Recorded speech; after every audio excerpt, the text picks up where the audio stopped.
देवियों सज्जनों, स्वागत है आप सभी का वैदिक साधना केंद्र चैनल पर। अक्सर हम देखते हैं कि लोग बाग क्रिकेट की, सिनेमा की, मनोरंजन के विषय में चर्चा करते रहते हैं, राजनीति पे, अन्य अनेक विषयों पर चर्चा करते रहते हैं। उसी प्रकार धर्म पे, अध्यात्म पे भी चर्चा करते रहते हैं। परंतु धर्म और अध्यात्म का पथ चर्चा का विषय, मनोरंजन का विषय नहीं है। यह विषय है अनुभव का, यह विषय है जानने का और उसे खुद पर अप्लाई कर और सेल्फ अपलिफ्टमेंट करने का। यही सही मार्ग है अध्यात्म पथ में बढ़ने का। तो आज हम चर्चा करेंगे हमारे भगवत गीता जी के दूसरे अध्याय के 11वें श्लोक पर और इसी दृष्टिकोण से चर्चा करेंगे, क्योंकि अनुसंधान करने के लिए, शोध करने के लिए और एक्सपीरियंस करने के लिए भगवत गीता जी सर्वश्रेष्ठ साधन है। तो शुरू करते हैं हमारे आज के वीडियो को।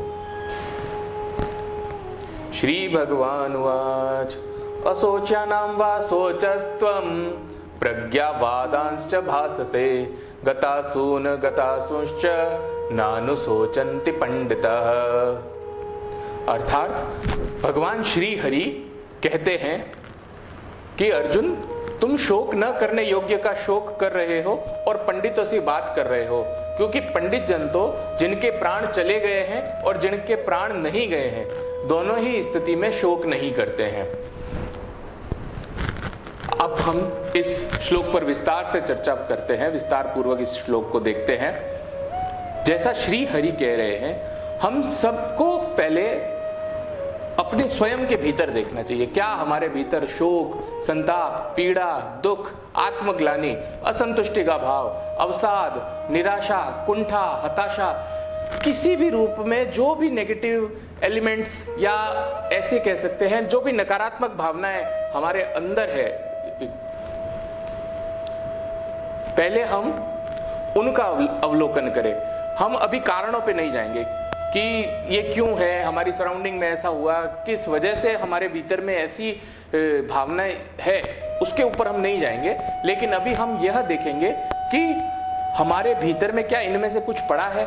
जब हमारे भीतर ऐसी भावनाएं हैं, ऐसे गुण, ऐसी स्थिति हमारी मन की है कि जो इन चीजों से ग्रसित है, तो हम इससे ऊपर उठेंगे कैसे।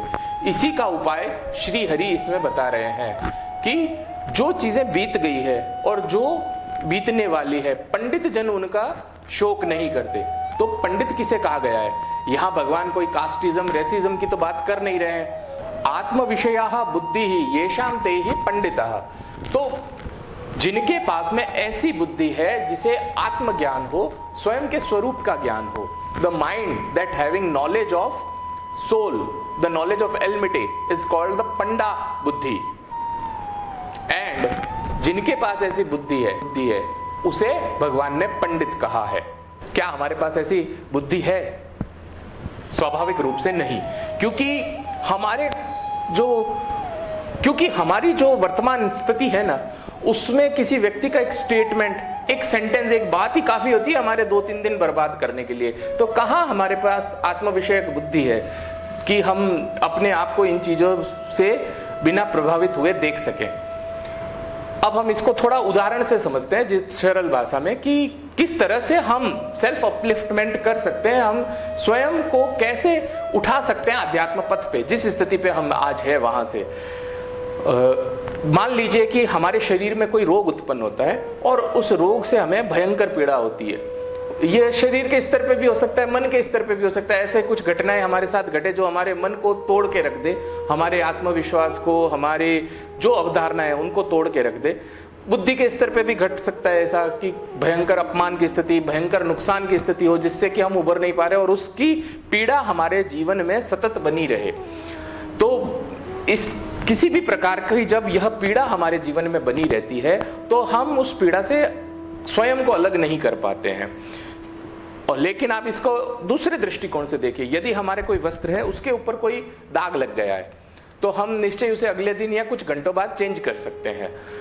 और वस्त्र को हम अपना स्वरूप नहीं मानते, हम ये मानते हैं दाग लगा है तो वस्त्र पे लगा है, स्वयं पर नहीं लगा है। उसी प्रकार से यह जो हमारी शुद्ध चेतना है, इसने तादात्म्य कर रखा है हमारे शरीर, मन और बुद्धि से, लेकिन वह तादात्म्य इतना पुराना है और हम इस जन्म में भी जन्म की पहली सांस से इसी चीजों से तादात्म्य करते हैं। तो हम इतने यूज्ड टू हो गए, इतने हैबिचुअल हो गए हैं, अपने स्वतंत्र अस्तित्व को अलग से देख ही नहीं पाते। इसी अपने अस्तित्व को स्वतंत्र रूप से देखना ही पंडा बुद्धि है। जब हमारे पास में इस प्रकार की बुद्धि है होगी कि हम स्वयं को उस शोक वाली स्थिति, उस पीड़ा वाली स्थिति से अलग करके देख पाए, क्योंकि जो शोक पीड़ा आनी है वह अवश्यम भावी है, वह आएगी ही। आप उसे हटा नहीं सकते, आप उसे टाल नहीं सकते। लेकिन आप जब पंडित स्वरूप में होंगे, यहां हर व्यक्ति पंडित बनने का अधिकारी है, भगवान ऐसा कह रहे हैं, यदि उसके पास पंडा बुद्धि है, जिसके पास आत्म विषयक बुद्धि है, जो आत्म तत्व को जानता है, वह पंडित है। वो नहीं कि जब हम तीर्थों पर जाते हैं तो बड़े ही अपमानित तरीके से हम कहते हैं कि ये देखो पंडा आ गया, ये देखो पंडे आ गए, और उनके ऊपर हास्य विनोद करते हैं। तो ऐसा हमें नहीं करना चाहिए। और पंडित शब्द, पंडित संज्ञा का अर्थ यह है कि जिनके पास में ऐसी बुद्धि है।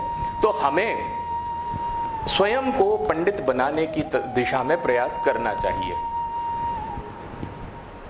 और हमने यह जाना, अभी जब हमने शुरुआत में बात की थी कि धर्म का पथ, अध्यात्म का पथ शोध का विषय है, शोध का पथ है, अनुसंधान का पथ है, और जिसे हम शोध करते हैं और जिसे हम खोज पाते हैं उसे स्वयं के ऊपर अप्लाई करें, तभी हम अपने आप को आध्यात्मिक रूप से उठा पाएंगे। जो हमारे भौतिक दैनिक कार्य वह तो हमें करने हैं, लेकिन हमारे अंदरूनी रूप से, आंतरिक रूप से, आंतरिक जीवन को हम कैसे अध्यात्म में बदल सके, इस शोध में अब से हम यह करेंगे कि जब हमारे भीतर इस प्रकार की कोई भी भावनाएं उत्पन्न हो तो हम अपने आप को उस भयंकर शोक में नहीं डुबाएंगे और प्रयास करेंगे इस दृष्टिकोण से उस घटना को, उस भावना को देखने का, कि ताकि हम धीरे धीरे स्वयं में अभ्यास कर सके उस पंडा बुद्धि का, और हम अपने वास्तविक स्वरूप को जानने की दिशा में अग्रसर हो सके। आशा करता हूं आपको हमारा यह प्रयास अच्छा लगा होगा। अगले वीडियो में फिर आपसे मुलाकात होगी, तब तक के लिए हमें आज्ञा दीजिए। जय श्री कृष्णा, धन्यवाद।